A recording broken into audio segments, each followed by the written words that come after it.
You point out in a new discussion that in the 1860s, modern states throughout the world were consolidating their power and reducing local autonomy. What connections do you make between these global events and the American Civil War?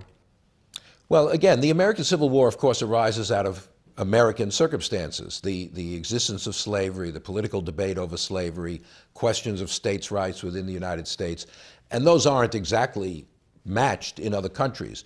But on the other hand, it is useful to see that this is also part of this process of what we call state formation, of nation formation. Out of the Civil War emerged a much more powerful national government than had existed before the war, when the federal government was very, very weak. The process of mobilizing to fight a giant war like that tremendously enhances the power of the national government.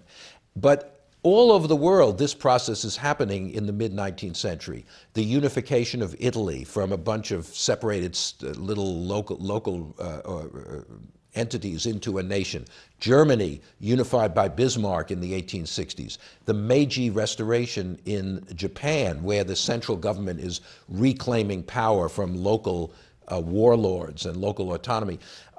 So Lincoln falls into that pattern, in a sense, of Bismarck, of Cavour, of the Emperor of Japan. Not that he's the same as those people, but of someone who is trying to create a more powerful, centralized nation.